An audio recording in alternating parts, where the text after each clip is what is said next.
Hi everybody, I hope this video finds you well. In today's video, we're going to be finishing up the discussion about two sample mean procedures. We're going to take a look at one more example, getting a little bit more practice identifying and running the different procedures that we've learned about. And then we're going to discuss a quick summary about the three different hypothesis tests and the three different confidence intervals that we've covered thus far. So let's jump right into our example. So we're going to suppose that you're studying the yield for two different varieties of corn. You want to study if there is an average difference in the yield between these king corn plants and these cheapo corn plants. So to study this, you randomly select and plant 12 king corn plants and 10 cheapo corn plants. And you're allowed to assume here that there were many to choose from each variety. You then measure in pounds the yield for each plant, and you get the following data. So there was a king corn plant that yielded 2.5 pounds of corn, one that 3.3, so on, all the way up to one that was 6.3. For the cheapo corn, there was one that yielded 2.8 pounds, one that yielded 3.2, all the way up to 4.5. So we want to carry out at alpha equals 0.05 a hypothesis test to test the claim that there is an average difference in yield for these two varieties of corn. And then we're going to build a couple different confidence intervals here, right? We're going to build a confidence interval for the average yield for king corn plants, a confidence interval for the yield for cheapo corn plants, and one for the average difference between these two plants.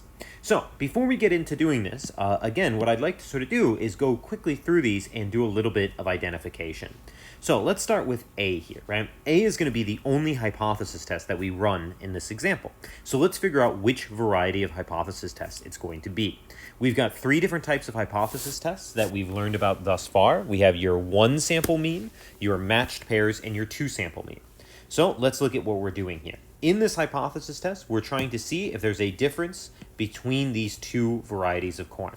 So we've got two separate samples here. So this should be telling you that it is either going to be a matched pairs or a two sample. Notice though that this is not like two samples that are before and after or test one and test two. They're two completely separate samples from two different populations. The population of king corn plants and the population of cheapo corn plants. So this tells us that for A, we're going to be running a two sample mean hypothesis test. So this will be a two sample mean hypothesis test when we do this hypothesis test. Now, let's talk about these confidence intervals. For B, we want to build a 95% confidence interval for the average yield for just the king corn plants. So we're only talking about one of the groups here, just these king corn ones. So this is going to be a one sample mean confidence interval because it's only about one of the populations.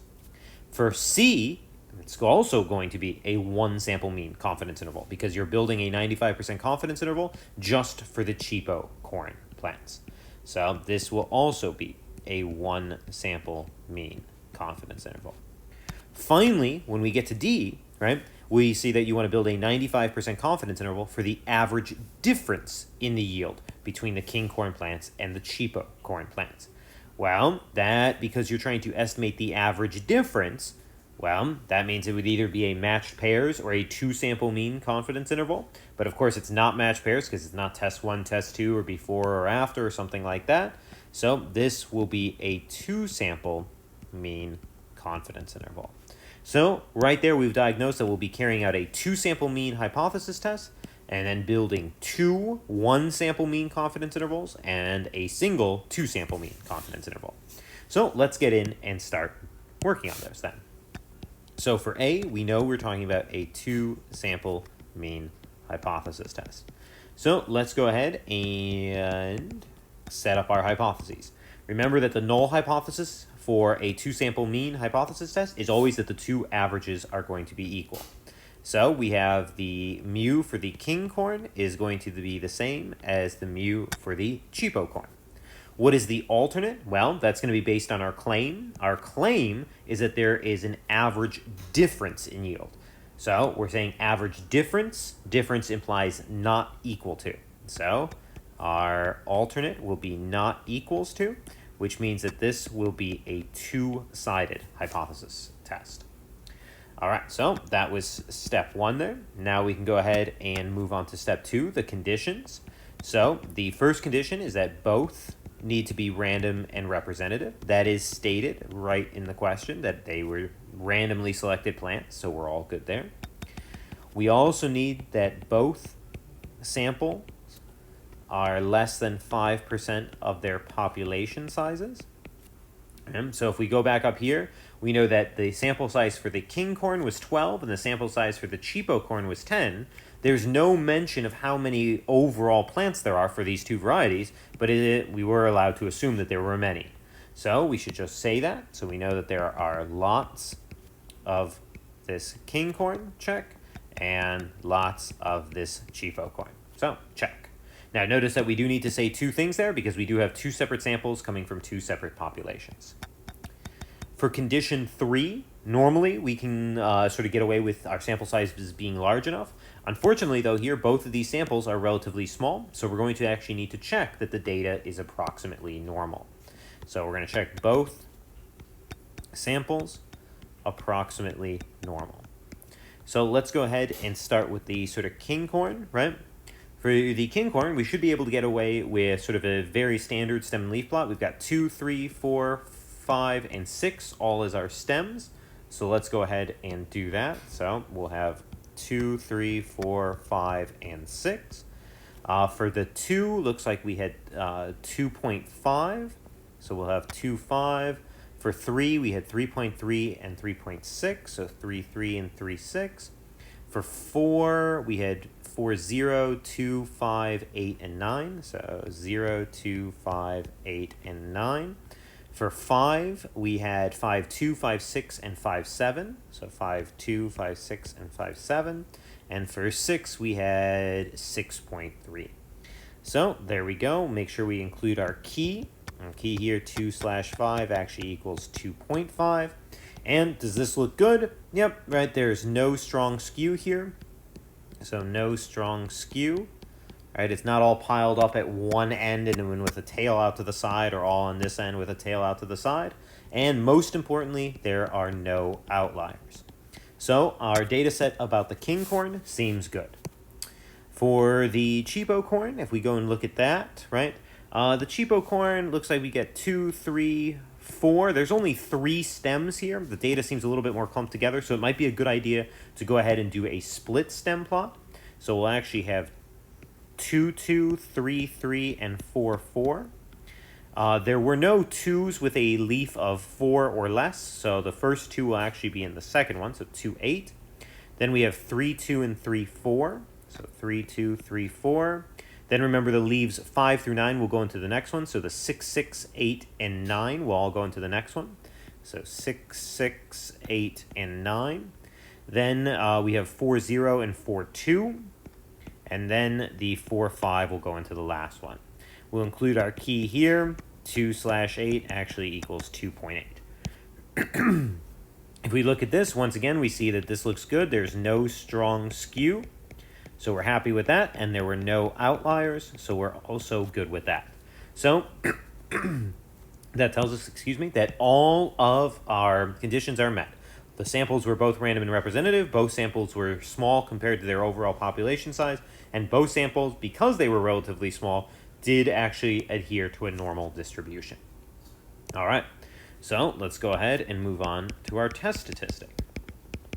Our test statistic here is going to be t equals x1 bar minus x2 bar over the square root s1 squared over n1 plus s2 squared over n2. So if we look at that there, that means that there's going to be sort of 6 things that we need to know here. From the way that we set this up, the first sample is all going to reference the king corn. The second sample is all going to reference the cheapo corn. So all of this here will be for king corn, and all of this here will be for cheapo corn. Now, we know their sample sizes. We know that for king corn we had 12 plants, and for cheapo we had 10. So we know that our sample size for the first group will be 12, and for our second one will be 10. For the averages and standard deviations, well, since we have raw data, we're going to have to put these into our list. So we're going to take all this, pop that into L1, and use our 1var stat. And then, depending on what you like to do, you can pop this into a different list, or you can just, once you record this stuff, pop this into L1 and also use one var set, so however you like. So I'll pop that in. I'll just say you can pop that into L1 once you're done, and then do that, one var set. Just make sure you do each of them separately. So let's go ahead and see what we get there. If you go ahead and you do that, let's just make sure I have all the data typed in correctly. Looks good for the first one and for the other. All looks good. Okay, so when we do the Kinghorn data set, what we should find is we should find an average of 4.55 and a standard deviation of 1.10 after we round. And if we go and do the cheapo group,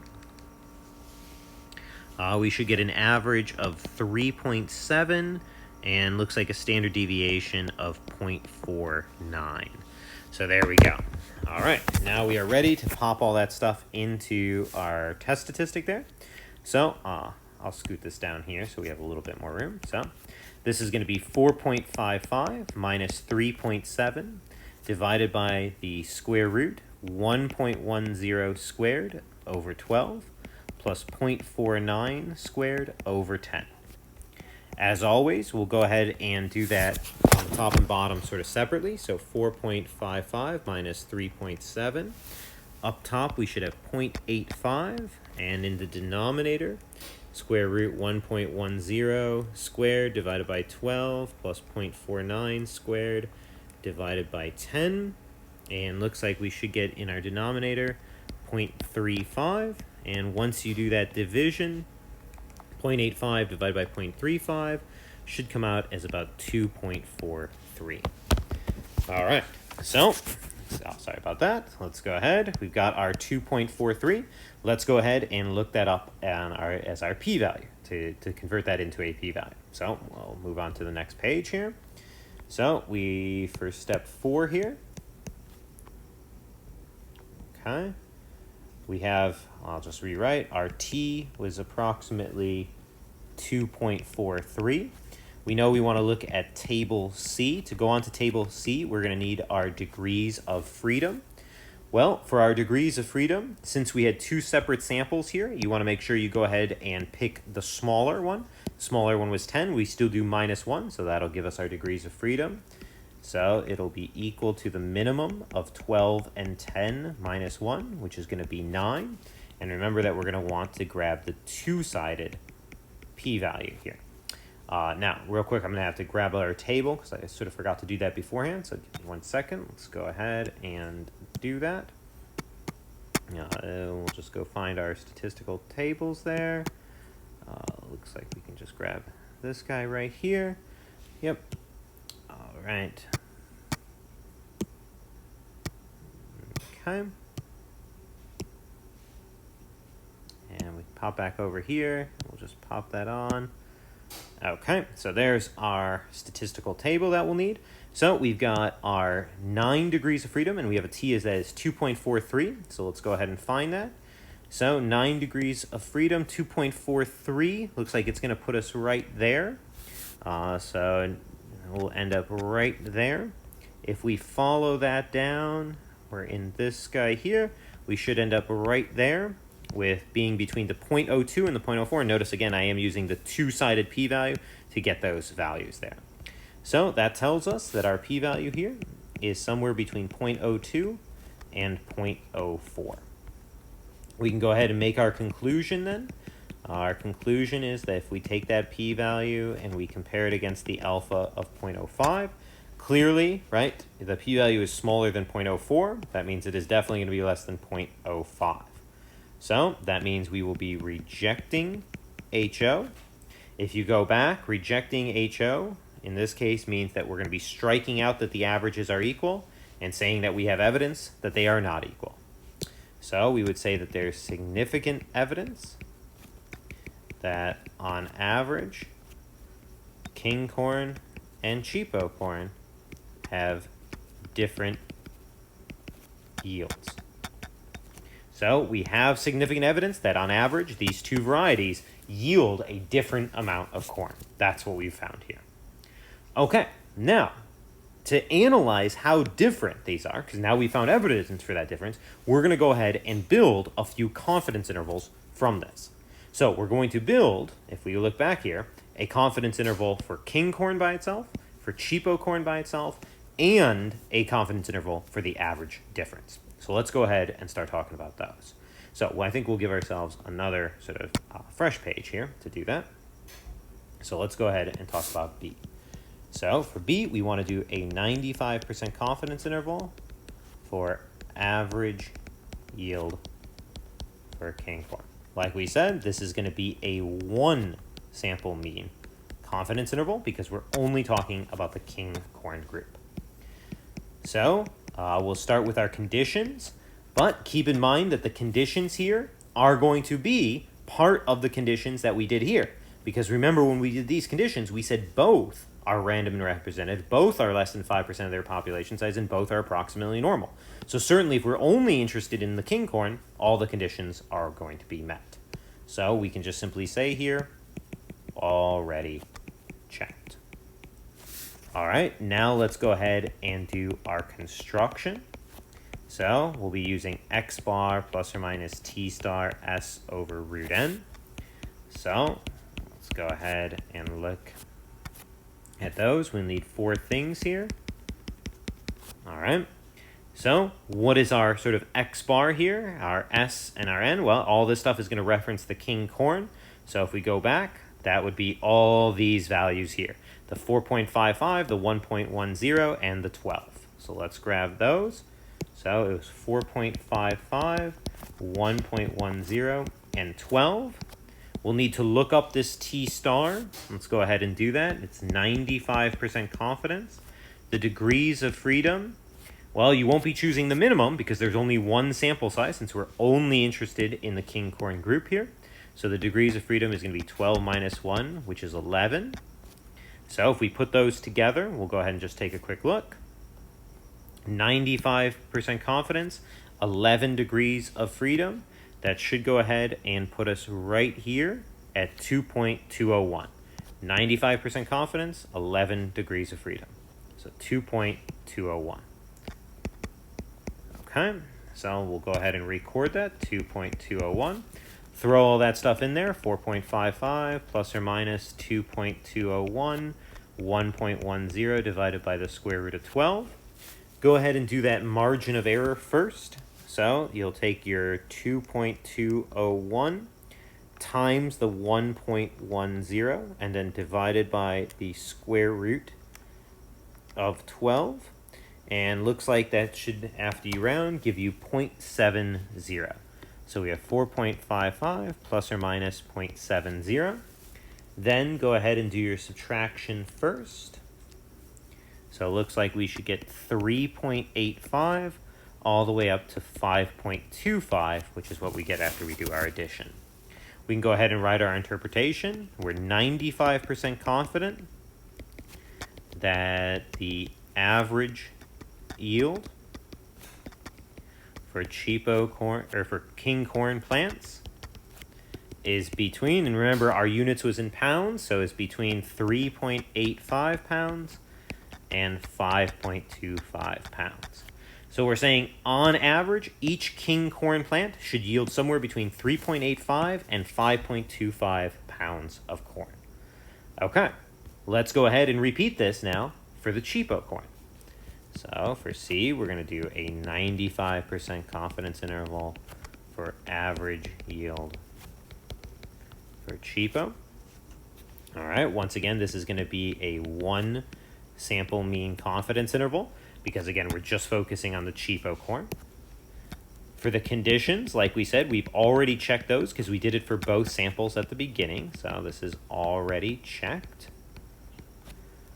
For the construction, we're going to be using the same formula, x bar plus or minus t star s over root n. But of course, all of the information is going to change because the x bar, s, and n are all going to reference the cheapo corn now. So if we go back, that means we're going to be using the 3.7, 0.49, and 10. So 3.7, 0.49, and 10. 3.7 is the average, 0.49 is the standard deviation, and 10. Is this T star going to change? Well, the confidence level isn't going to change, but the degrees of freedom will, because our sample size is only 10. So this will be 95%. The degrees of freedom will be 10 minus 1, which is 9. Putting those two together, 95% confidence and 9 degrees of freedom means that we're going to have a slightly different T star. Looks like we're going to have 2.262. So our T star is going to be 2.262. So slightly different, 2.262. Throw that stuff in, 3.7 plus or minus 2.262, 0.49 divided by the square root of 10. Go ahead and do that margin of error first. So 2.262 times 0.49 divided by the square root of 10. Looks like you should get a margin of error of 0.35. So we have 3.7 plus or minus 0.35. Low end, when we do the subtraction, should be 3.35. High end should be 4.05. So we'd write our interpretation, 95% confident that average yield for cheapo corn plants is between 3.35 and 4.05 pounds. So we're saying with 95% confidence that the average yield for a cheapo corn plant is somewhere between 3.35 and 4.05 pounds. You will notice that that range, the high end of that range, 4.05, is lower, is actually in there, right, compared to this 3.85, right? So we're actually saying that what we would believe as sort of the high end for cheapo could be a little bit higher than the low end for our king corn. Now, you might say, well, doesn't that sort of contradict what we did in part A, where in part A, we actually found that there was evidence for a difference. And this is why we pick the appropriate procedures. When we're doing these one sample procedures, these are useful for estimating for the individual groups, but it's not as precise of a procedure in terms of determining if there's a difference. So what we're going to see here is even though there is a little bit of overlap between this interval and this interval, the actual interval for the average difference is going to assure us that the king corn actually does, on average, yield more than the cheapo corn. So let's go ahead and look at that. So we'll move on to one last page here. Let's go ahead and look at part D. We want to do a 95% confidence interval for the average difference in yield between king corn and cheapo corn. So as we noted at the beginning, this is going to be a 2-sample mean confidence interval. This guy has exactly the same conditions as the hypothesis test, so we've already checked that. So the conditions here already checked. Good. And now we can move on to the construction. So formula here, x1 bar minus x2 bar plus or minus t star square root s1 squared over n1 plus s2 squared over n2. So we're going to have 7 things that we need to know. We've got 6 of them that relate to the samples, and then we're going to need to know our t star. Well, since the question phrased this is the difference between king corn and cheapo corn, we might as well put king corn first and cheapo corn second.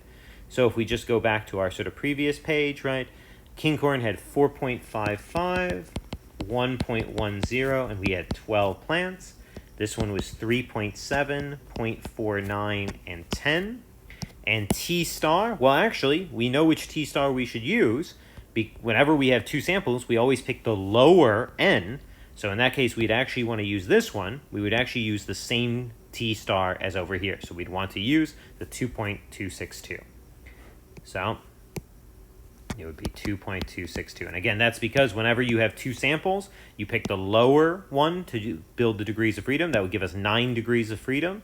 And back here, when we had 9 degrees of freedom and 95% confidence, we found 2.262.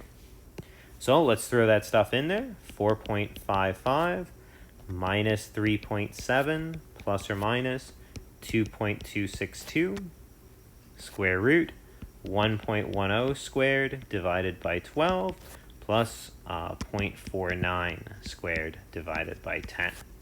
As always, with these two sample ones, you'll need to do this part and this part separately. So the 4.55 minus 3.7 should give us a 0.85 here. So 0.85 plus or minus. Then this entire margin of error, 2.262, times the square root, 1.10 squared divided by 12 plus 0.49 squared divided by 10. Okay, when we do all that, it seems like it should come out as about 0.80. And then our low end is going to be 0.05 when we do the subtraction, and the high end is going to be 1.65. So we would say that we are 95% confident that on average, well, keep in mind this is an estimate for the average difference. We did king corn minus the cheapo corn. That's always positive according to this interval. So that means that that king corn yields more on average. So we're 95% confident that on average, king corn yields between 0.05 and 1.65 pounds more than cheapo corn. So in other words, we're 95% confident that a king corn plant yields between 0.05 and 1.65 pounds more than the corresponding cheapo corn plant. Now, the whole point of this, besides just getting you guys some additional practice with some examples, is to show you guys how choosing the appropriate interval for the appropriate question really makes a big impact.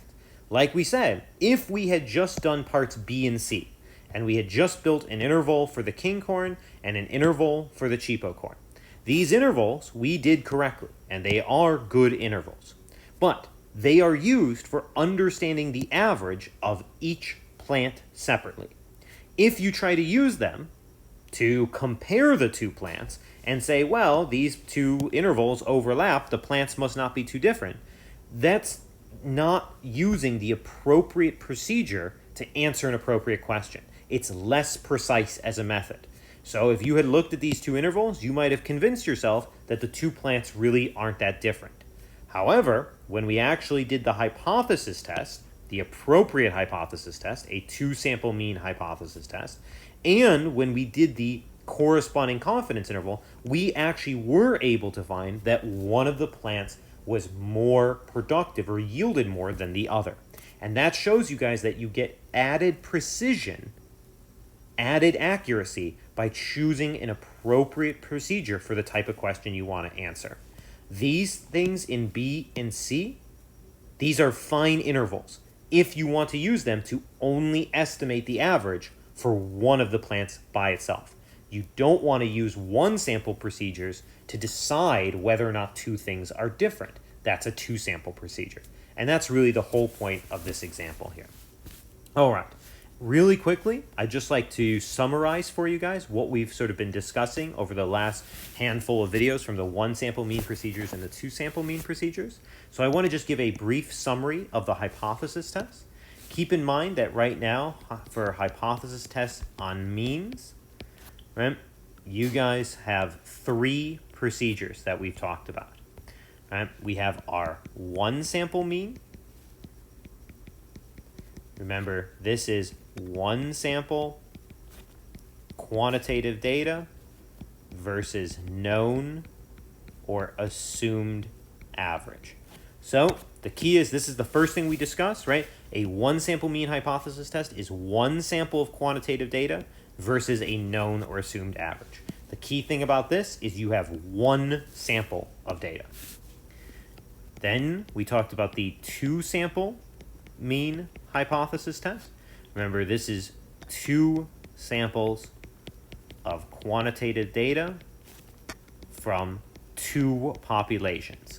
So whenever you're talking about two sample mean, or anytime you're talking about two sample, you're always thinking two separate populations. Men versus women.